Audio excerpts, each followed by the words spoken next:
Si Aging Gay na may 20 years na ba sa clowns at circle? Mga ganun o 20? Opo. Nung early this year, mga kaibigan, napansin namin na may tumutubo rito na balabeke. Tinanong namin siya, Ate Gay, ano yan? Wala yan. Parang beke lang yan. May kote, medyo lumalaki. Baka goiter, sabi namin sa kanya.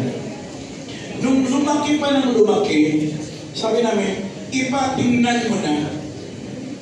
Dinala niya sa hospital, biopsy. Ang sabi sa kanya nung una, benign. Okay? Benign daw. So, tinanggap niya, tinuloy niya yung mga biyahe niya, nagpunta siya sa Bermuda. The first ever Pinoys na nakarating sa Bermuda, si Ate Gay at si Bumay. Tapos bumalik. Pero nung nasa Bermuda, parang nabutas yung dalawang butas. Parang lagi. Oh. May problema ba tayo sa butas? Hindi. Kasi ano kasi, medyo lumaki. After nun, nag-Canada pa siya kasi mga natamuan niya yung mga kaibigan nakakontrata. So hindi nila pwedeng hindi puntahan.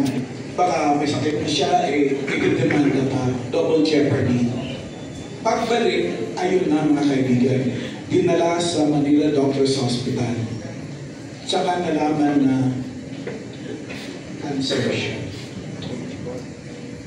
Tapos, finorward niya sa akin yung basa ng doktor sa sakit niya. Hindi ko maintindihan. Something siyempre medical terms na malalalim, something cancer versus leukola, kung ano man yun. The next time na bumalik naman siya sa hospital, nagtagal ko siya sa hospital, mga kaibigan. Nag-text siya sa akin. Sabi niya, hindi ko kaya ito. Noon pa man, ginusto ko ng magpa-benefit show, siya ang ayaw. Ayaw niyang maka-storbo ng tao. Ayaw niyang nandihingi sa tao. Ganyan si Ate Gay, matibay yan, matatag yan. Nag-iisa sa buhay, pero lumalaki. Ito yung sakit niya, parang din tumor. Kung sino po sa inyo sa medical field, mucoepithelioid cancer versus squamous cell carcinoma. So, inisip ko, ano yan po? Ano ba sa sakit ito? Tinanong ko, wala naman ang problema. Hanggang sa, nag-text siya ulit. Baka may kilala kang magaling na dalubhasa na pwede akong operahan. Kasi sabi daw ng doktor, incurable na.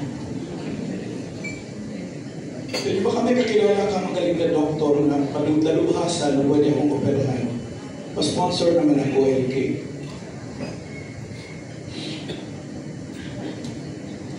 Gusto ko pa mabuhay. Kaibigan, sorry po, yung inaasahan natin ngayong gabi na to, nag-enjoy naman tayo. Binigay natin lahat ng mga taong nasa likod natin kung ano yung performance na gagawin nila para po makasaya kayo sa gawin ito. At hindi kailangan sabihin kung ano ba ang talagang show, bakit tayo nandito. Hinayaan po muna namin mag-enjoy kayo, pero hindi po namin ginawa na pinataas namin kayo at saka namin kayo binabagsak. Nangyayari lang po yung mga bagay nito para pasalamatan kayo. Una-una, kung ano man po yung nararamdaman ni Ate Gay sa mga oras na to, kung ano man po, kung grabe, kung ano man sakit ang nararamdaman niya sa mga araw na to, parang nawawalan na tayo ng osyan ng pag-asa. Mga kaibigan, tandaan po natin. Yung salita ng Diyos, kahit na sino o kahit anong sabihin pa ng doktor kung anong karamdaman meron ka, in the name of Jesus, gagaling ka. Amen! Amen! Ngayon ko lang isi-share sa iyo.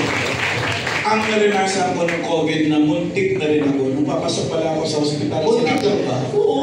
Sinabi na agad ng doctors kay Mr. Taviera, producer dati ng program, he might not make it. Ganun ang sabi ng doktor na pumasok ako ng COVID ko. Pero alam mo, Ate Kay, sa buong 2 weeks na andun ako sa hospital, isa lang ang pinanghawakan kong salita ng Diyos. Exodus 15, verse 26. I am the God that healeth thee. I am the God that healeth thee. I just say the word and I will heal your disease. Ate kayo, walang gamot, walang doktor na makakapagalit sa ating Ate Kay. Si Lord lang. Ito yan, Ate Kay. Mahal ka namin, Ate Kay. Huwag kang mawawala ng pag-asa. Dahil dyan ka sa ganyang posisyon ngayon, ibig sabihin, nakarating ka pa nga dito. Dito kasi hindi ka na pwedeng malabas sa hospital. Kung ako'y kukulong na kita. Pero bakit ka nandito? Nakatayo ka pa rin dito. Ang ibig sabihin, in the name of Jesus, in Jesus' name, You will be healed, Ate Kay. Tsaka Ate Kay, ang dami ng cases ng cancer na tinaningan, pero nagtagal. In Jesus' name, you will be healed. Pwede mo ba natin yung gano'n ang kamay natin lahat kay Ate Kay?